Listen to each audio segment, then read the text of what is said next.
بسم اللہ الرحمن الرحیم۔ السلام علیکم۔ یہ کہانی ہے مکافات عمل کی، جہاں ایک یتیم پر اٹھنے والے ظالم ہاتھ نے اسی کی تقدیر کا پانسا پلٹ دیا۔ بس بہت ہو گیا مسز، اگر اب آپ کا ہاتھ اٹھا تو مجھ سے برا کوئی نہیں ہوگا۔ ہال میں خوفناک سناٹا چھا گیا۔ چمچے اور پلیٹوں کی آپس میں ٹکرانے کی آوازیں، مہمانوں کے کہکے اور سرگوشیاں سب ایک دم تھم گئیں۔ وہ شخص جو ابھی کچھ دیر پہلے تک خاموشی سے سر جھکائے بہت ضبط کیے بیٹھا تھا، اب ایک بپھرے ہوئے شیر کی طرح اپنی نشست سے کھڑا تھا۔ اس کی آنکھوں میں غصے کی ایک ایسی سرخ لہر تھی کہ سامنے کھڑی عورت کا ہاتھ ہوا میں ہی معلق رہ گیا، جیسے کسی نے غیبی طاقت سے اسے روک دیا ہو۔ میں اس گھر میں شادی نہیں کروں گا جہاں انسانیت نام کی کوئی چیز نہیں ہے۔ آپ لوگوں نے اس لڑکی کو انسان نہیں جانور سمجھ رکھا ہے۔ اس کی آواز کی گونج نے محفل میں موجود ہر شخص کو لرزا دیا تھا۔ دلہے نے غصے کے عالم میں اپنے سر سے صحرا اتارا اور پوری قوت سے اسے میز پر پٹخ دیا۔ اس کی سانسیں پھول رہی تھیں اور چہرہ تمتما رہا تھا۔ اس نے لرزتی ہوئی انگلی سے میری طرف اشارہ کیا، جہاں میں زمین پر گرے، اپنے گال پر ہاتھ رکھے کانپ رہی تھی، اور ایک ایسا فیصلہ سنایا جس نے وہاں موجود ہر شخص کی سانسیں روک دی۔ یہ وہ لمحہ تھا جس نے میری تقدیر کا پانسا پلٹ دیا تھا، وہ لمحہ جس کا انتظار شاید میری روح صدیوں سے کر رہی تھی۔ میرا نام سعدیہ ہے۔ میں ایک ایسے گھرانے میں پیدا ہوئی جہاں سفید پوشی کا بھرم رکھنے کے لیے خواہشات کا گلا گھونٹنا عام بات تھی، مگر ہم خوش تھے۔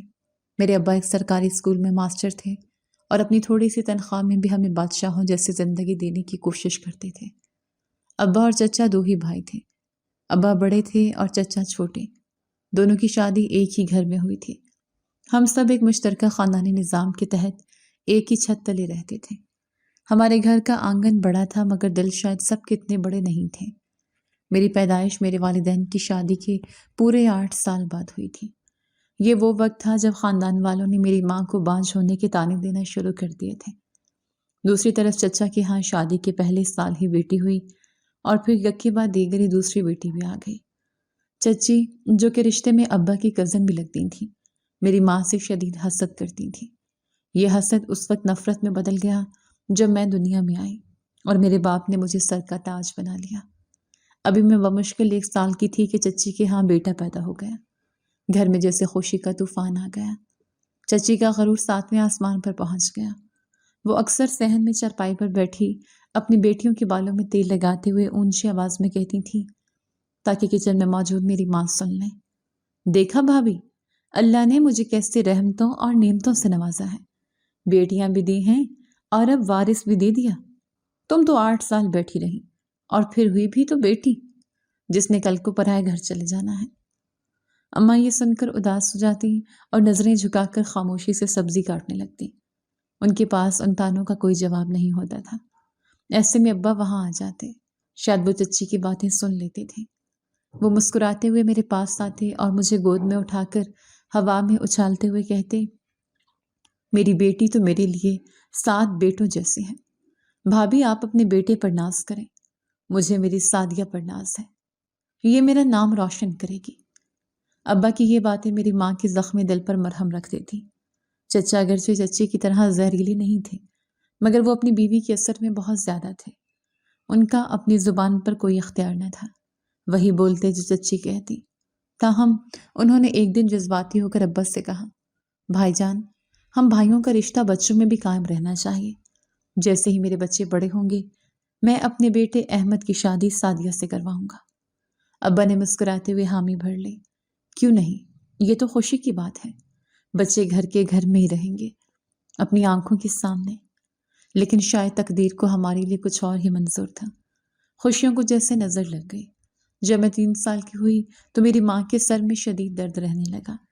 پہلے تو عام درد سمجھ کر ڈسپینسری سے گولیاں کھائی جاتی رہی، مگر جب درد ناقابل برداشت ہو گیا اور انہیں چکر آنے لگے تو شہر جا کر ٹیسٹ کروائے گئے۔ رپورٹ نے ہم سب کو ہلا کے رکھ دیا۔ پتہ چلا کہ انہیں برین ٹیومر ہے۔ وہ بیماری سے لڑتے لڑتے بہت جلد نڈھال ہو گئی۔ گھر میں اداسیوں کے ڈیرے جم گئے۔ ایک شام وہ مجھے اپنے سینے سے لگائے لیٹی تھیں۔ وہ مجھے پیار کر رہی تھیں۔ ان کے ہاتھ میرے بالوں میں تھے کہ اچانک ان کی گرفت ڈھیلی پڑ گئی۔ ان کی آنکھیں چھت پر جم گئیں۔ وہ مجھے اور ابا کو اس بھرے پرے میلے میں تنہا چھوڑ کر اس دنیا سے رخصت ہو گئے۔ ماں کے جانے کے بعد میری کل کائنات میرے باپ تک محدود ہو گئی۔ وہ مجھے ماں اور باپ دونوں کا پیار دیتے، وہ مجھے کبھی ماں کی کمی محسوس نہ ہونے دیتے۔ صبح جب وہ اسکول جانے کے لیے اپنی پرانی موٹر سائیکل صحن میں نکالتے تو میں دوڑ کر ان کی ٹانگوں سے لپٹ جاتی۔ ابا، میں بھی جاؤں گی۔ وہ مسکراتے اور مجھے اٹھا کر بائک کے ٹینک پر بٹھا لیتے۔ چلو میری گڑیا، تمہیں اسکول چھوڑ کر جاؤں گا۔ واپسی پر ان کے ہاتھ میں کبھی گرم جلیبیاں ہوتی تو کبھی رنگ برنگے کانچ کی چوڑیاں۔ وہ میری چھوٹی چھوٹی خواہشات کو اپنی ضرورتوں پر ترجیح دیتے۔ چچی کو یہ بات ایک آنکھ نہیں بھاتی تھی۔ وہ کچن کے دروازے میں کھڑی ہو کر طنزیہ انداز میں کہتی، بھائی جان، لڑکی ذات ہے، اسے اتنا سر پر مت چڑھائیں، کل کو کسی کے گھر جانا ہے، مزاج بگڑ گیا تو واپسی کا راستہ دیکھے گی، ناک کٹوا دے گی آپ کی۔ ابا نرمی سے مگر سنجیدگی سے جواب دیتے ہیں، بھابھی، ماں ہے نہیں اس کی، اگر میں بھی لاڈ نہیں کروں گا تو کون کرے گا؟ اور رہی بات اگلے گھر کی تو وہ نصیبوں والی ہوگی جہاں میری بیٹی جائے گی۔ میری سعدیہ شہزادیوں کی طرح راج کرے گی۔ مجھے کیا معلوم تھا کہ یہ لاڈ پیار صرف چند سالوں کا مہمان ہے۔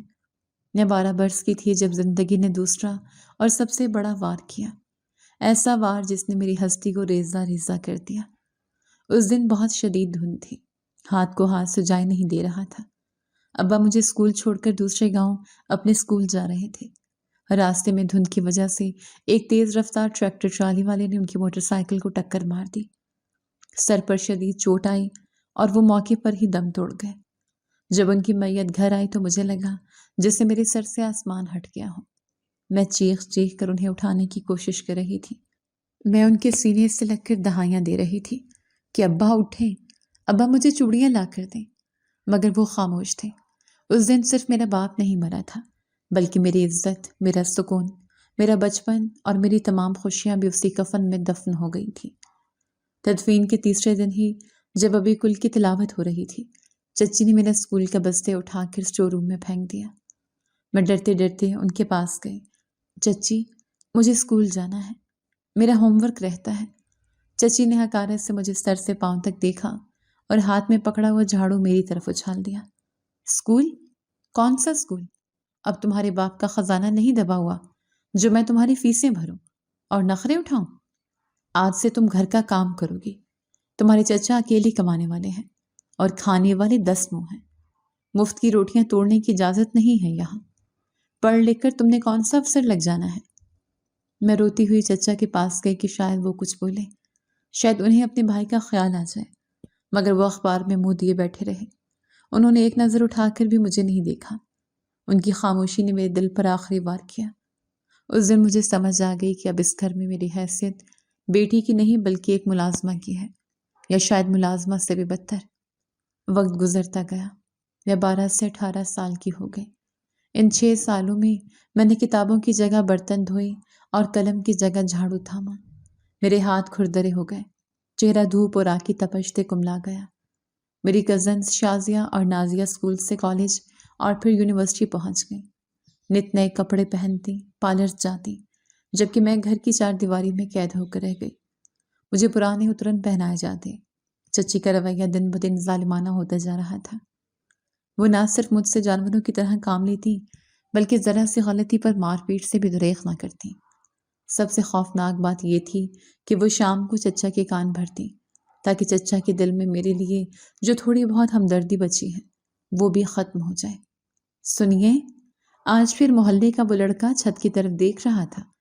میں نے سعدیہ کو کتنی بار کہا ہے کہ دوپٹہ اوڑھ کر چھت پر جایا کرے، مگر اس کے کام پر جو نہیں رنگتی۔ یہ لڑکی ہماری عزت خاک میں ملا دے گی، اس کے لچھن مجھے ٹھیک نہیں لگتے۔ چچا غصے سے لال پیلے ہو جاتے، وہ بغیر تحقیق کیے چلاتے، سعدیہ ادھر آؤ۔ میں ڈرتے ہوئے پاس جاتی، میرے ہاتھ آٹے سے بھرے ہوتے تو وہ بغیر پوچھے میرے منہ پر تھپڑ دے مارتے۔ اگر تم نے میری پگڑی اچھالی تو زندہ زمین میں گاڑ دوں گا۔ بھائی جان کی تربیت کا جنازہ مت نکالو۔ میں روتے ہوئے کہتی، چچا میں تو چھت پر گئی ہی نہیں، میں تو کچن میں روٹیاں بنا رہی تھی، خدا کی قسم میں نہیں گئی۔ مگر میری سچائی چچی کے جھوٹ کے سامنے بے معنی تھی۔ چچا مجھ سے نفرت کرنے لگے تھے۔ وہ وعدہ جو انہوں نے ابا سے کیا تھا کہ وہ اپنے بیٹے احمد کی شادی مجھ سے کریں گے، اب ایک مذاق بن چکا تھا۔ احمد بھی اب جوان تھا اور یونیورسٹی جاتا تھا۔ وہ اپنی ماں کی طرح مجھے حقارت کی نظر سے دیکھتا تھا اور نوکرانی کہہ کے بلاتا تھا۔ میں پڑھی لکھی نہیں تھی، لیکن قدرت نے مجھے شکل و صورت ایسی دی تھی کہ دیکھنے والے ٹھٹک جاتے۔ غربت اور میلے کچیلے کپڑوں کے باوجود میرا رنگ روپ چھپتا نہیں تھا۔ میری آنکھوں میں جو اداسی تھی وہ میرے حسن کو اور بھی نمایاں کرتی تھی۔ شاید یہی بات چچی اور ان کی بیٹیوں کو کھٹکتی تھی۔ جب بھی کوئی مہمان آتا، چچی مجھے کچن میں چھپا دیتی یا میلے کپڑے پہنا کر سامنے لاتی تاکہ میں ملازمہ ہی لگوں۔ چچی کی بڑی بیٹی شازیہ کی شادی ہو چکی تھی، مگر اس کا رویہ بھی اپنی ماں جیسا تھا۔ چھوٹی بیٹی نازیہ یونیورسٹی میں پڑھتی تھی۔ وہ اپنے آپ کو کسی شہزادی سے کم نہیں سمجھتی تھی اور ہر وقت آئینے کے سامنے کھڑی رہتی۔ نازیہ کا یونیورسٹی میں کلاس فیلو تھا جسے وہ پسند کرتی تھی۔ لڑکا شریف تھا مگر متوسط طبقے سے تعلق رکھتا تھا۔ نازیہ نے گھر میں شادی کی بات کی تو چچی نے آسمان سر پر اٹھا لیا۔ خبردار اگر اس کنگلے کا نام بھی لیا تو میری بیٹی کسی چودھری یا سیٹھ کے گھر جائے گی، کسی کلرک کے گھر نہیں۔ ہم نے اپنی ناک نہیں کٹوانی۔ اسی دوران ایک رشتہ کروانے والی ماسی نے چچی کو ایک بہت بڑے بزنس ٹائکون کے گھرانے کا بتایا۔ لڑکے کا نام شہریار تھا اور وہ شہر کا جانا مانا بزنس مین تھا۔ دولت، شہرت اور نام و نمود میں ان کا کوئی ثانی نہیں تھا۔ چچی کی آنکھوں میں لالچ کی چمک آ گئی۔ ماسی، تم بس بات پکی کرواؤ، منہ مانگا انعام دوں گی۔ یہ رشتہ ہاتھ سے نہیں جانا چاہیے۔ جب شہریار کی فیملی نازیہ کو دیکھنے آئی تو گھر میں ہنگامی حالت نافذ کر دی گئی۔ مجھے صبح سے ہی پچھلے صحن میں یہ کہہ کر بند کر دیا گیا کہ مہمانوں کے سامنے منحوس صورت لے کر مت آنا۔ میں سارا دن بھوکی پیاسی وہیں ٹوٹی ہوئی چارپائی پر بیٹھی رہی، دیواروں کو تکتی رہی۔ شام کو جب مہمان چلے گئے تو چچی مٹھائی کا ڈبہ لے کر کمرے میں آئی اور خوشی سے چیخیں، مبارک ہو، لڑکے والوں نے نازیہ کو پسند کر لیا ہے۔ وہ لوگ اگلے مہینے ہی شادی کرنا چاہتے ہیں۔ ہماری تو قسمت کھل گئی۔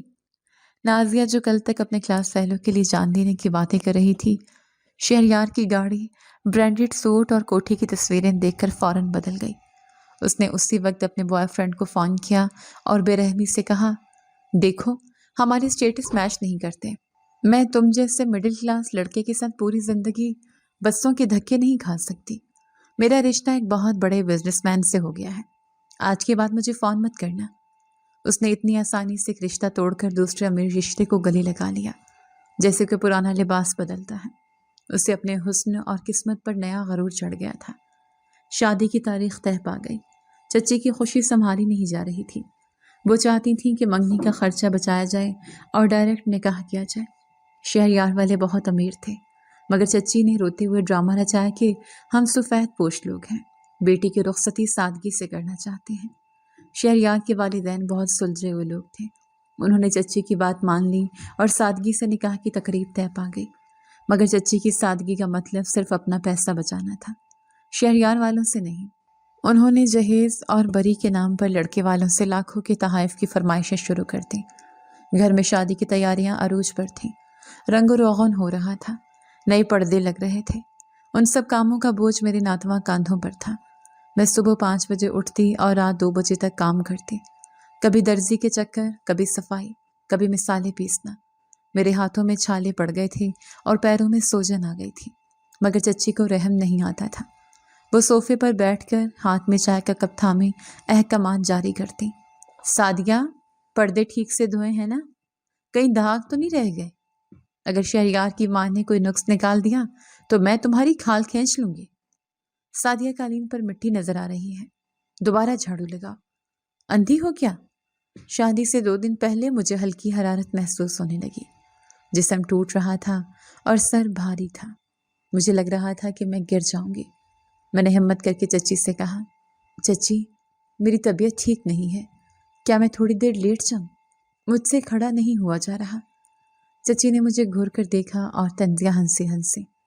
واہ بھائی، ملکہ عالیہ کو بخار ہو گیا ہے؟ ابھی 2 دن بعد گھر میں مہمان آ رہے ہیں اور تمہیں آرام سوچ رہا ہے؟ یہ ڈرامے کسی اور کے سامنے کرنا۔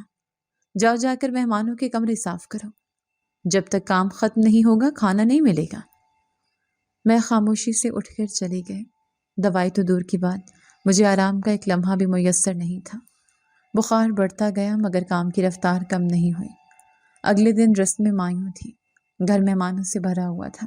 ڈھولک کی تھاپ پر گیت گائے جا رہے تھے۔ نازیہ پیلے جوڑے میں دلہن بنی بیٹھی تھی، چہرے پر اٹن لگا ہوا تھا اور اس کی سہیلیاں اسے گھیر کے بیٹھی ہنس رہی تھی۔ میں ایک کونے میں کھڑی مہمانوں کو ٹھنڈے مشروبات پیش کر رہی تھی۔ میرا جسم تپ رہا تھا، آنکھیں جل رہی تھیں اور حلق میں کانٹے چبھ رہے تھے۔ تبھی نازیہ کی نظر مجھ پر پڑی۔ اس نے اپنی سہیلیوں کے کان میں کچھ کہا اور وہ سب میری طرف دیکھ کر ہنسنے لگی۔ ایک سہیلی نے اونچی آواز دی تاکہ سب سن سکے، ارے سعدیہ، ذرا ادھر تو آؤ، دیکھو دلہن کو نظر نہ لگ جائے۔ تم ذرا ہٹ کر کھڑی رہو، تمہارے یہ پرانے اور پھٹے ہوئے کپڑے مہمانوں کو برے لگ رہے ہیں، تم کسی فقیرنی سے کم نہیں لگ رہی۔ میں شرمندگی سے زمین میں گڑ گئی۔ میں نے وہی سوٹ پہنا ہوا تھا جو پچھلی عید پر چچی نے اپنی بیٹی کا اترا ہوا مجھے دیا تھا، جس کا رنگ بھی اڑ چکا تھا۔ میری آنکھوں میں آنسو آ گئے مگر میں نے ضبط کیا اور رات گئے تک ہنگامہ جاری رہا۔ جب سب سو گئے تو میں کچن میں ڈھیروں برتن دھو رہی تھی۔ بخار اب شدت اختیار کر چکا تھا۔ تھرمامیٹر اگر ہوتا تو پارہ شاید 103 سے اوپر ہوتا۔ مجھے اپنا آپ سن ہوتا محسوس ہو رہا تھا۔ میں نے دیوار کا سہارا لیا تاکہ گر نہ جاؤں۔ کل نے کہا تھا، وہ دن جو میری زندگی کا سب سے اہم موڑ ثابت ہونے والا تھا، مگر اس وقت مجھے صرف موت اپنی طرف آتی دکھائی دے رہی تھی۔ میں وہیں کچن کے ٹھنڈے فرش پر بیٹھ گئی اور اپنی ماں کو یاد کر کے رونے لگی۔ کاش آپ زندہ ہوتی تو کوئی مجھے یوں جانور نہ سمجھتا۔ بابا آپ مجھے لینے کیوں نہیں آ جاتے؟ مجھ سے اب یہ ظلم نہیں سہا جاتا۔ مجھے نہیں معلوم تھا کہ کل کا سورج میرے لیے کیا پیغام لے کر طلوع ہونے والا ہے۔ بس اتنا پتا تھا کہ چچی نے کل کے لیے میرے ذمہ اتنے کام لگا رکھے تھے جو ایک صحت مند انسان بھی اکیلا نہیں کر سکتا تھا، اور میں اس 103 ڈگری بخار میں وہ سب کیسے کرتی؟ یہ سوچ کر ہی میری روح کانپ رہی تھی۔ خوف اور بیماری نے مجھے جکڑ رکھا تھا اور دور کہیں صبح کی اذانیں ہونے والی تھیں۔ اگلی صبح گھر میں ایک طوفان برپا تھا۔ یہ طوفان خوشی کا نہیں بلکہ افراتفری کا تھا جو چچی کی چیخوں پکار سے پیدا ہوا تھا۔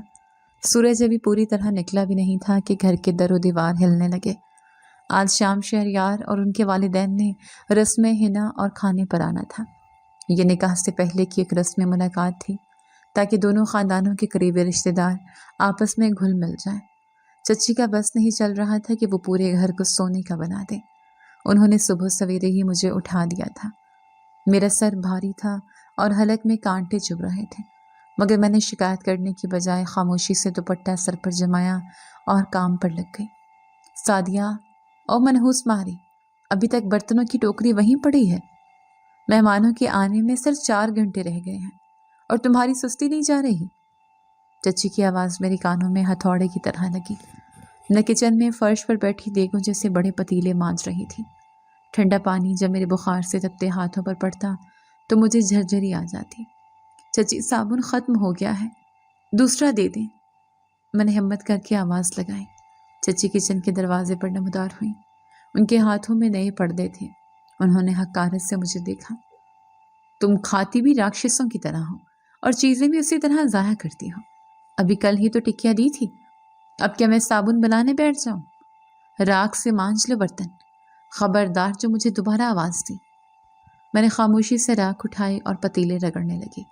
میری انگلیوں کے پوروں سے خون رسنے لگا تھا، مگر دل میں اٹھنے والا درد اس جسمانی تکلیف سے کہیں زیادہ تھا۔ دوپہر تک گھر کی سجاوٹ مکمل ہو چکی تھی۔ نازیہ پارلر سے تیار ہو کر آ گئی تھی۔ وہ کسی گڑیا کی طرح سجی ہوئی تھی، مگر اس کی آنکھوں میں وہ حیا نہیں تھی جو ایک دلہن کا زیور ہوتی ہے، بلکہ یہ غرور تھا، دولت کا نشہ تھا۔ وہ صوفے پر ٹانگ رکھ کر بیٹھی تھی اور اپنی سہیلیوں کو انگلی کے اشارے پر نچا رہی تھی۔ یار، میرا لہنگا ٹھیک کرو، شکن آ رہی ہے، ارے کوئی جوس تو پلا دو، میرا گلا خشک ہو رہا ہے۔ میں وہیں پاس ہی قالین پر برش مار رہی تھی جب نازیہ کی نظر مجھ پر پڑی۔ اس نے منہ بنا کر اپنی سہیلی سے کہا، اسے کہو یہاں سے ہٹ جائے، اس کے میلے کپڑے میرے فوٹو شوٹ کا بیک گراؤنڈ خراب کر رہے ہیں۔ میں نے نظر اٹھا کر اپنی کزن کو دیکھا۔ ہم ایک ہی دادا کی اولاد تھے، مگر آج زمین آسمان کا فرق تھا۔ وہ تخت پر تھی اور میں اس کے قدموں کی دھول صاف کر رہی تھی۔ میں خاموشی سے اپنا سامان سمیٹ کر وہاں سے ہٹ گئی۔ شام ہوتے ہی شہریار کی گاڑیوں کا قافلہ گھر کے باہر رکنے لگا۔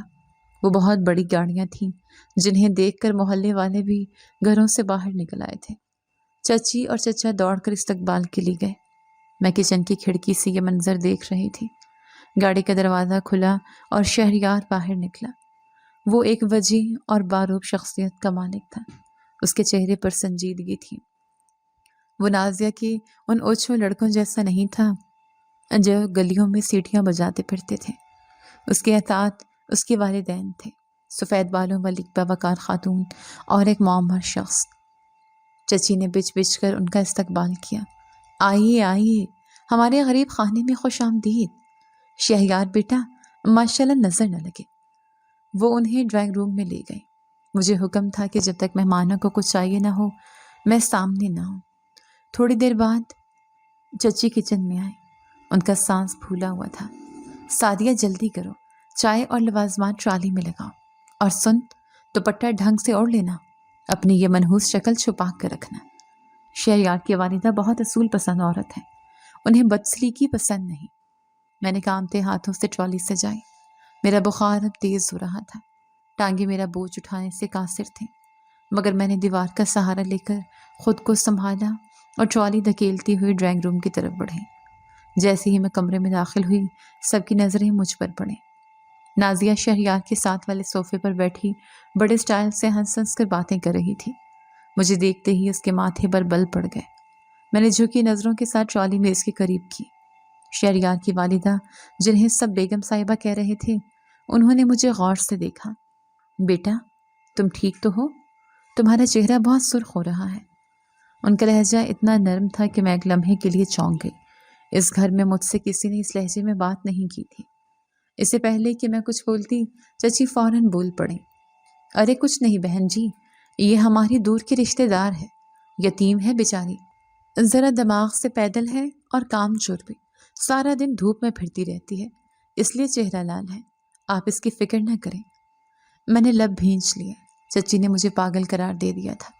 شہریار نے چونک کر چچی کی طرف دیکھا اور پھر مجھے۔ اس کی گہری کالی آنکھوں میں ایک سوال تھا جسے میں سمجھ نہیں پائی۔ میں نے چائے کا کپ بنا کر شہریار کی طرف بڑھایا۔ میرے ہاتھ بخار کی وجہ سے کپ کپا رہے تھے۔ کپ پلیٹ سے ٹکرایا اور ہلکی سی چھنک کی آواز آئی۔ چائے کا ایک قطرہ چھلک کر پلیٹ میں گر گیا۔ چچی نے مجھے گھور کر دیکھا جیسے کچا چبا جائیں گے۔ دیکھا بہن جی، میں نہ کہتی تھی، اسے کوئی تمیز نہیں، لاؤ ادھر دو مجھے۔ چچی نے میرے ہاتھ سے کپ جھپٹا۔ شہریار نے آہستہ سے ہاتھ اٹھایا۔ کوئی بات نہیں آنٹی، اسے رہنے دیں، شکریہ۔ اس نے میرے ہاتھ سے کپ لیا اور مجھے دیکھا۔ آپ بیٹھ جائیں، طبیعت ٹھیک نہیں لگ رہی ہے آپ کی۔ شہریار کا یہ جملہ اس کمرے میں موجود ہر شخص پر بھاری گزرا۔ نازیہ کا منہ کھلے کا کھلا رہ گیا۔ چچا نے کھنکار کر بات کا رخ موڑا۔ ہاں ہاں بیٹا، تم چائے پیو۔ سعدیہ، تم جاؤ کچن میں، اور بھی کام ہے۔ میں وہاں سے نکل آئی مگر میرا دل عجیب سی کیفیت میں تھا۔ وہ شخص جو اس گھر کا داماد بننے والا تھا، اس نے مجھے انسان سمجھا تھا۔ کھانے کے دوران مجھے پھر بلایا گیا۔ اس بار مجھے مہمانوں کے ہاتھ دھلوانے کے لیے پانی اور تولیہ لے کر جانا تھا۔ جب میں نازیہ کے پاس پہنچی تو اس نے جان بوجھ کر اپنا پاؤں آگے کر دیا۔ میں ٹھوکر کھا کر گرتے گرتے بچی۔ پانی کا جگ میرے ہاتھ سے چھوٹا اور تھوڑا سا پانی قالین پر گر گیا۔ نازیہ چیخیں، تم اندھی ہو کیا؟ میرا اتنا مہنگا جوڑا خراب کر دیا تم نے۔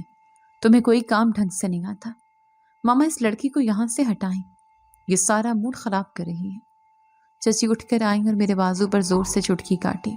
دفع ہو جاؤ یہاں سے، نظر مت آنا۔ میں اپنے آنسو ضبط کرتے ہوئے برتن اٹھانے لگی۔ تبھی میں نے دیکھا کہ شہریار کھانا چھوڑ کر نازیہ کو دیکھ رہا ہے۔ اس کی نظروں میں ستائش کے بجائے بیزاری تھی۔ کیا ہوا شہریار، آپ کھانا کیوں نہیں کھا رہے؟ نازیہ نے معصومیت سے پوچھا۔ شہریار نے ٹیشو سے ہاتھ صاف کیے۔ کچھ نہیں، بس مجھے شور شرابہ پسند نہیں، اور ویسے بھی غلطی انسان سے ہی ہوتی ہے، اتنا رد عمل دینے کی ضرورت نہیں تھی۔ کمرے میں سناٹا چھا گیا۔ نازیہ کا چہرہ فک ہو گیا۔ چچی نے فوراً بات سنبھالی۔ ہاں ہاں بیٹا، بچی ہے، ڈر گئی تھی کہ کپڑے خراب نہ ہو جائیں، آپ کھائیں نا۔ مہمانوں کے جانے کے بعد چچی نے میرا وہ حشر کیا جو میں کبھی نہیں بھول سکتی۔ انہوں نے مجھے بالوں سے پکڑ کر دیوار کے ساتھ پٹخا۔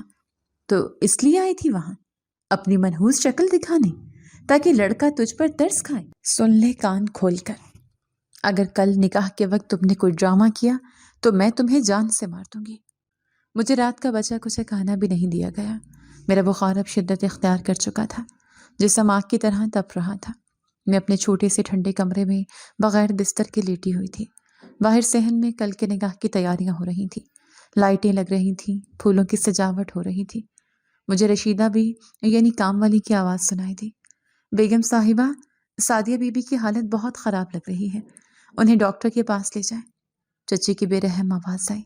مرنے دو اسے، ابھی میرے پاس اتنا فضول ٹائم نہیں ہے۔ کل میری بیٹی کی شادی ہے، اگر یہ مر بھی گئی تو کفن دفن شادی کے بعد ہی ہوگا۔ اسے کہو چپ چاپ پڑی رہے اور صبح سویرے اٹھ کر صحن کی صفائی کرے۔ یہ سن کر میرا دل خون کے آنسو رویا۔ میں نے آسمان کی طرف دیکھا۔ یا اللہ، کیا میری آزمائش کبھی ختم نہیں ہوگی؟ میرے بابا کو کیوں بلا لیا؟ مجھے ان ظالموں کے رحم و کرم پر کیوں چھوڑ دیا؟ رات گہری ہوتی گئی، میرا جسم بخار میں جل رہا تھا اور ذہن میں عجیب عجیب خیالات آ رہے تھے۔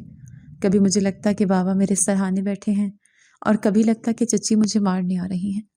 اگلی صبح میری زندگی کا فیصلہ ہونے والا تھا، مگر مجھے خبر نہیں تھی کہ یہ فیصلہ زمین پر نہیں بلکہ آسمان پر لکھا جا چکا ہے۔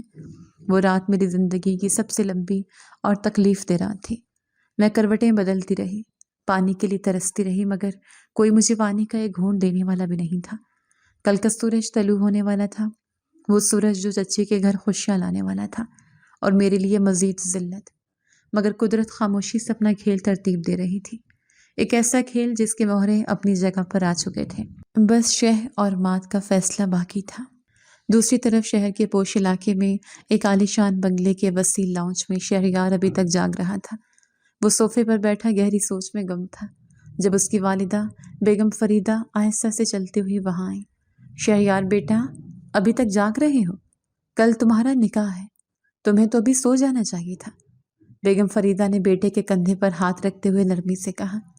شہریار نے چونک کر ماں کی طرف دیکھا اور پھر ایک گہری سانس لے کر سیدھا ہو گیا۔ نیند نہیں آ رہی امی؟ ذہن میں کچھ عجیب سے سوال گردش کر رہے ہیں۔ شہریار کی آواز میں ایک ایسی سنجیدگی تھی جس نے بیگم فریدہ کو پریشان کر دیا۔ وہ وہیں اس کے پاس بیٹھ گئی۔ کیسے سوال بیٹا؟ کیا تم نازیہ سے شادی کے فیصلے پر خوش نہیں ہو؟ شہریار نے سر جھکا لیا اور کچھ دیر قالین کے نقش و نگار کو گھورتا رہا، پھر اس نے نظریں اٹھا کر ماں کی آنکھوں میں دیکھا۔ امی، آپ نے آج وہاں کچھ نوٹ کیا؟ نازیہ کے گھر کا ماحول، وہاں کی فضا میں کچھ مصنوعی پن نہیں تھا؟ بیگم فریدہ نے اس بات پہ سر ہلایا۔ ہاں بیٹا، دکھاوا تو بہت تھا ان لوگوں میں، نازیہ کی ماں کی باتیں، ان کا حد سے زیادہ بچنا، یہ سب مجھے بھی کچھ زیادہ ہی لگا۔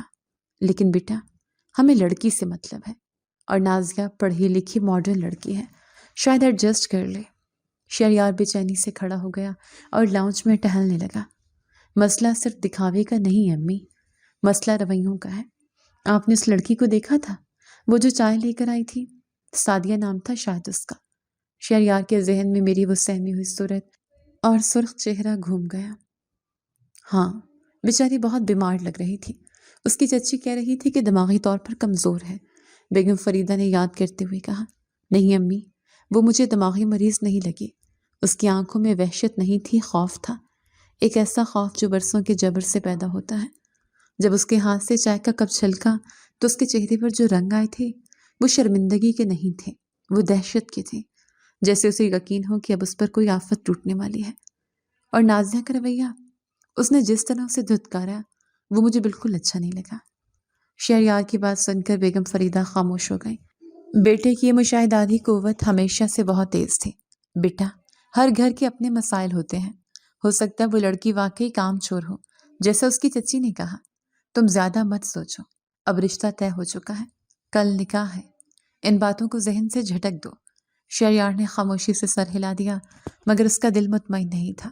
اس کے ضمیر پر ایک بوجھ تھا جو کم ہونے کا نام نہیں لے رہا تھا۔ واپس چچی کے گھر رات کے 2 بج رہے تھے جو میرے کمرے کا دروازہ زور سے کھلا۔ روشنی کی ایک تیز لکیر میری آنکھوں میں پڑی اور میں ہڑبڑا کر اٹھنے کی کوشش کرنے لگی، مگر جسم نے ساتھ دینے سے انکار کر دیا۔ چچی دروازے میں کھڑی تھیں، ان کے ہاتھ میں ایک بھاری بھرکم شادی کا جوڑا تھا۔ اٹھو نواب زادی، کیا تم سمجھ رہی ہو کہ بیماری کا بہانہ بنا کر تم کام سے بچ جاؤ گی؟ چچی نے وہ بھاری لہنگا میری چرپائی پر پھینکا۔ اس پر لگے ہوئے ستارے اور موتی روشنی میں چمک رہے تھے، مگر میرے لیے کسی سانپ کی کھال سے کم نہ تھے۔ چچی، پانی، میرے خشک ہونٹوں سے بمشکل نکلا۔ میرا گلا اتنا پک چکا تھا کہ آواز بھی ساتھ چھوڑ رہی تھی۔ چچی نے حقارت سے میری طرف دیکھا۔ پانی ملے گا، مگر پہلے ہی یہ کام کرو۔ یہ نازیہ کا ولیمے کا سوٹ ہے، درزیہ بھی دے کر گیا ہے، مگر اس کی استری ٹھیک نہیں ہے۔ اسے ابھی اور اسی وقت استری کرو۔ خبردار، جو ایک بھی سلوٹ رہ گئی یا کپڑا ذرا سا بھی جلا، اگر اس جوڑے کو کچھ ہوا تو میں تمہاری کھال ادھیڑ دوں گی۔ لیکن چچی، مجھے چکر آ رہے ہیں، میں کیسے کھڑی ہوں گی؟ میں نے روتے ہوئے منت کی۔ یہ تمہارا مسئلہ ہے، مجھے صبح تک یہ سوٹ ہینگر میں ٹنگا ہوا چاہیے، ورنہ نتائج کی تم خود ذمہ دار ہوگی۔ چچی یہ کہہ کر کمرے سے نکل گئی اور دروازہ بند کر دیا۔ میں نے کانپتے ہاتھوں سے وہ بھاری جوڑا اٹھایا۔ اس کا وزن میرے کمزور وجود پر منو بھاری محسوس ہو رہا تھا۔ میں دیوار کا سہارا لے کر استری والے ٹیبل تک پہنچی۔ جیسے میں نے استری کا پلگ لگایا، میری آنکھوں کے سامنے اندھیرا چھانے لگا۔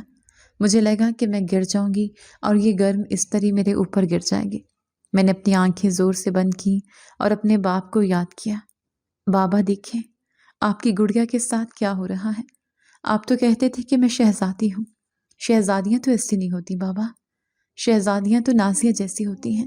میرے آنسو استری کی گرم سطح پر گرے اور چھن سے بھاپ بن کر اڑ گئے۔ میں نے خود کو سنبھالا، اگر یہ سوٹ جل گیا تو چچی واقعی مجھے جان سے مار دیں گی۔ میں نے ایک ایک کلی، ایک ایک چنٹ کو دھیان سے استری کرنا شروع کیا۔ بخار کی وجہ سے میرا جسم جھول رہا تھا۔ کبھی کبھی مجھے لگتا کہ کمرے میں میرے بابا کھڑے ہیں اور مجھے بلا رہے ہیں، بیٹا سعدیہ بس کرو، آ جاؤ میرے پاس۔ میں چونک کر پیچھے دیکھتی جو وہاں صرف ویرانی ہوتی۔ رات کے 3 بج گئے، پھر 4۔ اذان فجر کی آواز میرے کانوں میں پڑی تو میں نے آخری قمیض ہینگر میں لٹکائی۔ میرا کام ختم ہو چکا تھا، مگر میری ہمت بھی ختم ہو چکی تھی۔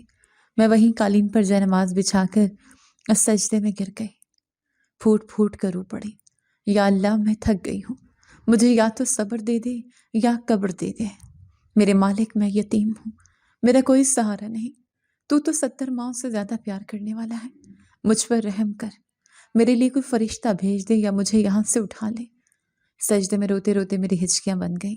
زمین کی ٹھنڈک میرے ماتھے کو سکون دے رہی تھی۔ مجھے نہیں معلوم کہ میں کتنی دیر سجدے میں رہی۔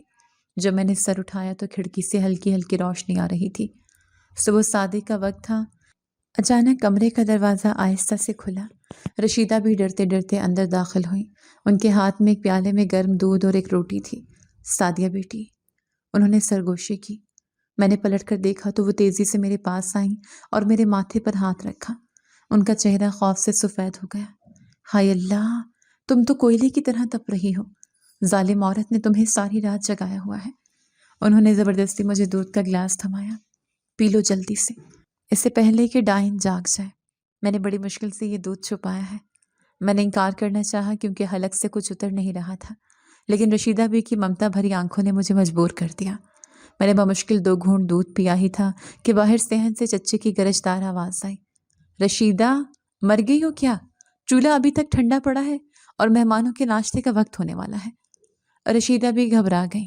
بیٹی تم لیٹ جاؤ، تھوڑی دیر میں باہر سنبھال لوں گی، اگر بیگم صاحبہ نے تمہیں دیکھ لیا تو پھر شامت آ جائے گی۔ وہ برتن چھپا کر تیزی سے باہر بھاگ گئی۔ میں نے بمشکل خود کو گھسیٹا اور چرپائی پر گر گئے۔ میرا جسم اس وقت لکڑی کی طرح اکڑ چکا تھا۔ جوڑوں میں اتنا درد تھا کہ ہلنا بھی محال تھا۔ میں نے آنکھیں موند لیں، یہ سوچ کر کہ شاید اب تھوڑی دیر سکون مل جائے۔ نیند نے مجھے اپنی آغوش میں لے لیا، لیکن یہ سکون صرف چند لمحوں کا تھا۔ ابھی میری آنکھ لگے بمشکل 15 منٹ ہی ہوئے تھے کہ ایک بار پھر میرے سر پر قیامت ٹوٹ پڑی۔ دروازہ دھڑ سے کھلا۔ اس بار چچی اکیلی نہیں تھی، ان کے ساتھ ان کی بڑی بیٹی شازیہ بھی تھی۔ دیکھو ذرا امی، ہم وہاں مہمانوں میں مصروف ہیں اور یہ مہارانی یہاں گھوڑے بیچ کر سو رہی ہے، شازیہ نے طنز ہنسی کے ساتھ کہا۔ چچی میرے سرہانے آ کھڑی ہوئیں۔ ان کے چہرے پر ایک شفاف مسکراہٹ تھی۔ آج ان کی بیٹی کی شادی تھی، گھر مہمانوں سے بھرا ہوا تھا۔ باہر دیگیں چڑھنے والی تھی، پھولوں کی سجاوٹ والے گیٹ پر کام کر رہے تھے، اور وہ چاہتی تھیں کہ ان کا گھر شیشے کی طرح چمکے، اور اس چمک کے لیے انہیں ایک مشین کی ضرورت تھی۔ انسان کی نہیں۔ میں نیم غنودگی میں ان کے سائے کو اپنے اوپر منڈلاتے دیکھ رہی تھی۔ میرا دل زور زور سے دھڑک رہا تھا کہ اب کیا حکم ملے گا۔ مجھے اندازہ نہیں تھا کہ اگلا حکم اور اگلا عمل میری برداشت کی آخری حد کو پار کر دے گا۔ چچی نے آگے بڑھ کر میرے اوپر سے بستر کھینچ لیا۔ ان کی آواز میری سماعتوں سے ٹکرائی۔ نوابزادی، ابھی تک سو رہی ہو؟ چلو اٹھو، سارے صحن میں جھاڑو لگا دو جلدی سے۔ آج میری بیٹی کا نکاح ہے، پورا گھر شیشے کی طرح چمکنا چاہیے۔ چلو اٹھو جلدی سے۔ میرا سر بری طرح چکرا رہا تھا اور آنکھوں کے سامنے اندھیرا چھایا ہوا تھا۔ میں نے اٹھنے کی کوشش کی تو ٹانگوں نے میرا بوجھ اٹھانے سے انکار کر دیا۔ مجھے ایسا لگا جیسے زمین میرے پیروں کے نیچے سے نکل رہی ہے۔ میں نے لرزتی ہوئی آواز میں کہا، چچی مجھے بہت تیز بخار ہے، مجھ سے کھڑا بھی نہیں ہوا جا رہا، خدا کے لیے مجھے تھوڑی دیر لیٹنے دیں۔ لیکن چچی کو میری حالت سے کوئی غرض نہیں تھی۔ بہانے مت بناؤ، یہاں کوئی خیراتی ہسپتال نہیں کھلا ہوا، اگر روٹی کھانی ہے تو کام کرنا پڑے گا۔ جاؤ دفع ہو جاؤ، اور جب تک پورا صحن صاف نہ ہو جائے مجھے شکل مت دکھانا۔ میں لڑکھڑاتی ہوئی باہر صحن میں آ گئی۔ باہر دسمبر کی سخت سردی تھی اور قہر نے ہر چیز کو اپنی لپیٹ میں لے رکھا تھا۔ چچی برآمدے میں کھڑی مجھے دیکھ رہی تھی تاکہ میں کہیں رک نہ جاؤں۔ میرا بخار سے سرخ دہکتا چہرے ہر دیکھنے والے کو بتا سکتا تھا کہ میں کس اذیت ناک کیفیت سے گزر رہی ہوں، مگر وہاں پتھر کے دل تھے جنہیں پگھلانا ناممکن تھا۔ پورے صحن کی صفائی کے بعد میری سانس پھول چکی تھی اور پسینہ سردی کے باوجود میری پیشانی سے بہہ رہا تھا، لیکن میری آزمائش ابھی ختم نہیں ہوئی تھی۔ چچی نے مجھے وہیں سے آواز دی، اب کچن میں آ جاؤ، مہمانوں کے لیے کھانا تیار کرنا ہے۔ رشیدہ اکیلی کیا کیا کرے گی؟ میں گرتی پڑتی کچن میں پہنچی۔ وہاں دیگیں چڑھی ہوئی تھیں اور گرمی اور بھاپ نے موسم کو گھٹن زدہ بنا رکھا تھا۔ چچی کے گھر کام کرنے والی رشیدہ بی بی مثالیں بھون رہی تھی۔ مجھے دیکھتے ہی ان کی آنکھوں میں ترس آ گیا۔ ہائے بیٹی، تم تو خود بیمار ہو، تم جاؤ میں کر لوں گی۔ ابھی انہوں نے یہ کہا ہی تھا کہ چچی سر پر آ پہنچی۔ رشیدہ، تم اپنا کام کرو، یہ کوئی شہزادی نہیں ہے جو ہاتھ نہیں لگا سکتی۔ سعدیہ، تم سالن کا دھیان رکھو اور چاولوں کا پانی چیک کرو۔ میں کھانا بنا رہی تھی لیکن میرا ذہن چکرا رہا تھا۔ بخار کی شدت اتنی زیادہ تھی کہ آنکھوں کے سامنے بار بار اندھیرا چھا رہا تھا۔ مجھے کچھ سمجھ نہیں آ رہا تھا کہ میں کیا ڈال رہی ہوں اور کیا نہیں۔ مثالوں کی خوشبو مجھے متلی کا احساس دلا رہی تھی۔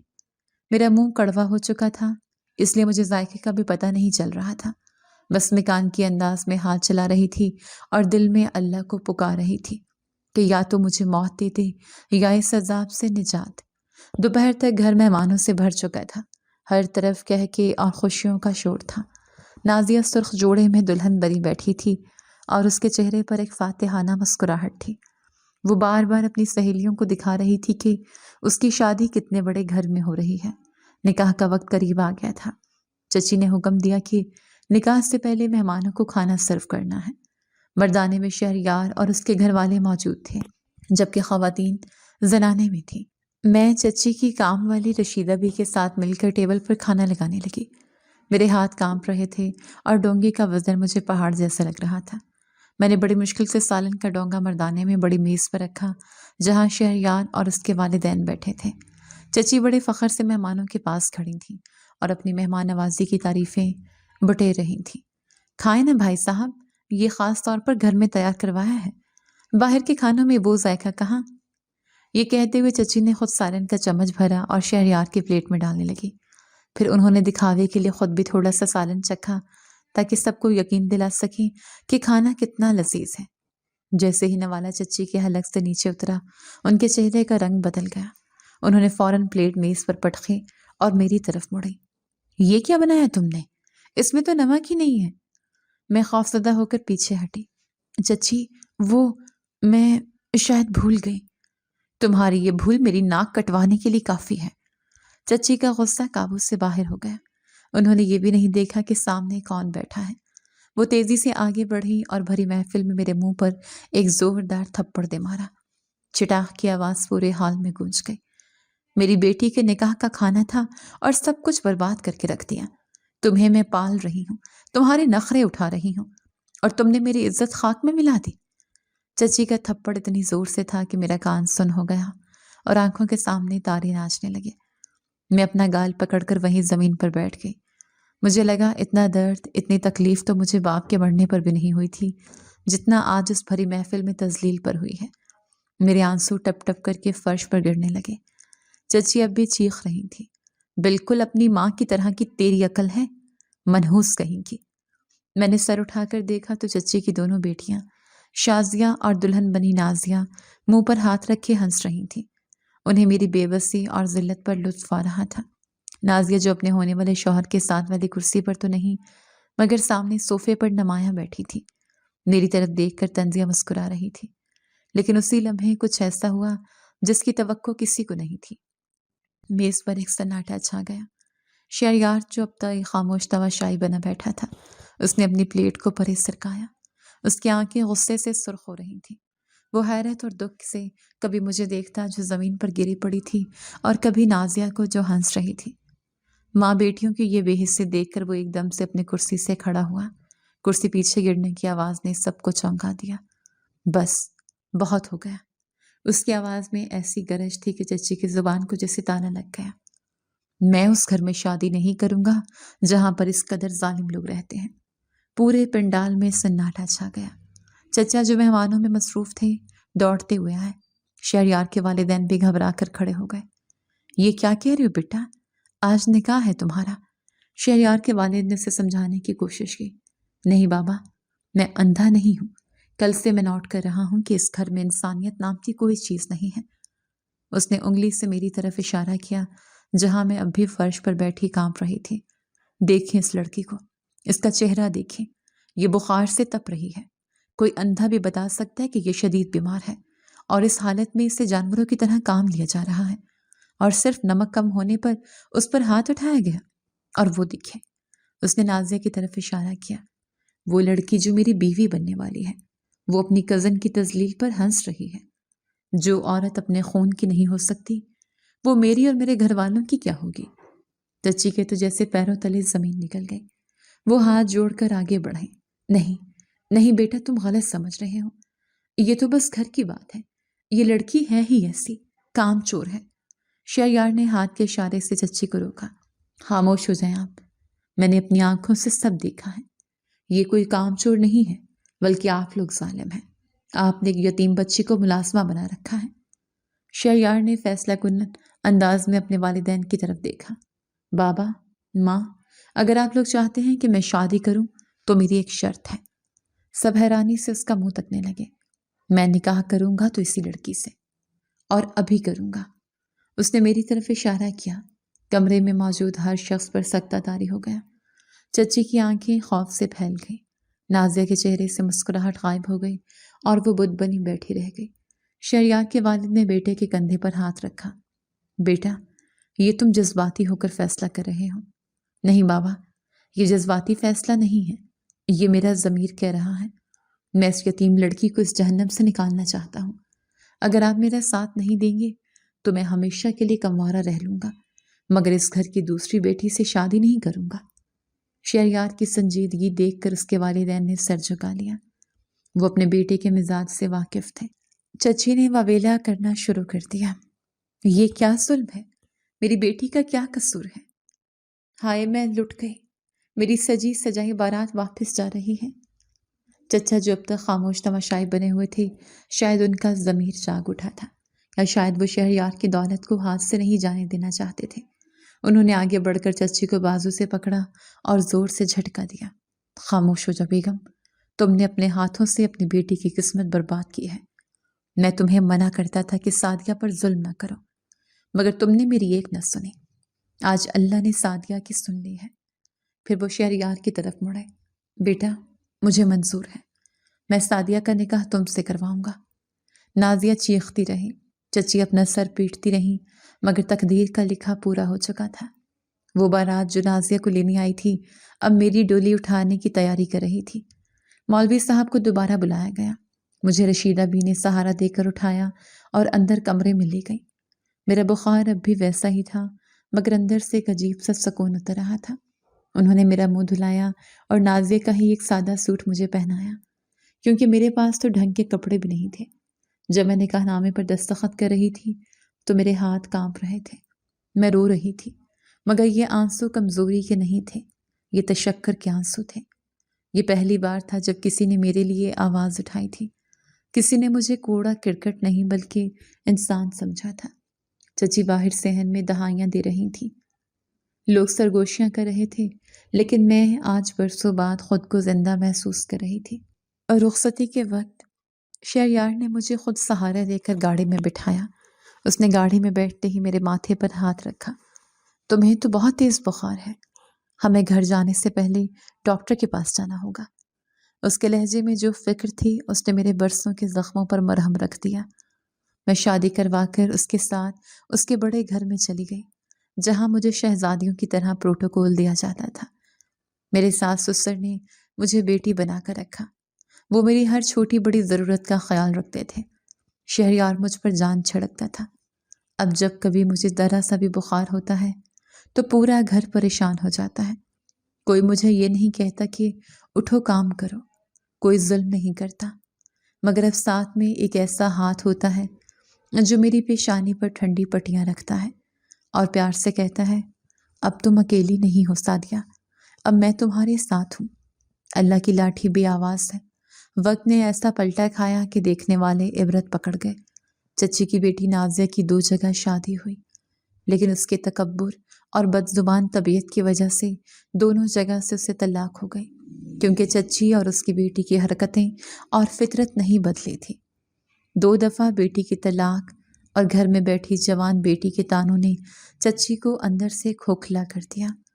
ایک دن اچانک ان کا بلڈ پریشر ہائی ہوا اور انہیں شدید فالج کا اٹیک ہو گیا۔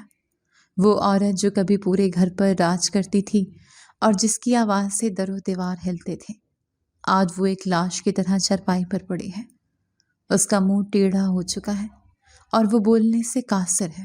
اور مکافات عمل دیکھیے کہ چچی کی وہی لاڈلی بیٹی نازیہ 2 دفعہ طلاق لینے کے بعد اب اپنے بھائی اور بھابھی کے گھر میں پڑی ہے۔ بھائی اور بھابھی ان دونوں ماں بیٹی کے ساتھ بالکل اچھا سلوک نہیں کرتے۔ میں نے سنا ہے کہ بھابھی نازیہ سے وہی کام کرواتی ہے جو کبھی مجھ سے کروائے جاتے تھے، اور چچی اپنی بے نور آنکھوں سے یہ سب دیکھتی ہیں مگر کچھ کر نہیں سکتی۔ چچا کا 1 سال پہلے انتقال ہو چکا ہے اور وہ ان دونوں کو بے یار و مددگار چھوڑ گئے ہیں، لیکن میں اپنے گھر میں ہنسی خوشی اپنے امیر شوہر اور بچوں کے ساتھ زندگی گزار رہی ہوں، جہاں بہت سے نوکر چاکر میرے اشارے کے منتظر رہتے ہیں۔ 2 بچوں کی ماں ہونے کے بعد بھی شہریار نے نہ میری عزت میں کمی آنے دی اور نہ محبت میں۔ سچ ہے، صبر کا پھل میٹھا ہوتا ہے اور ظلم کا انجام بہت برا۔ جی تو دوستو، کیسی لگی آپ کو ہماری آج کی کہانی؟ اپنی رائے کا اظہار ہمارے کمنٹس باکس میں ضرور کیجیے گا، اور اگر آپ کو ہماری ویڈیو پسند آئی ہے تو کر لیجیے ہمارے چینل کو سبسکرائب، ویڈیو کو لائک اور بیل آئیکن لازمی پریس کر لیجیے تاکہ ہر نئی آنے والی ویڈیو کا نوٹیفیکیشن آپ کو بر وقت موصول ہو سکے۔ ملتے ہیں ایسی ہی ایک سبق آموز کہانی کے ساتھ، تب تک کے لیے اللہ نگہبان۔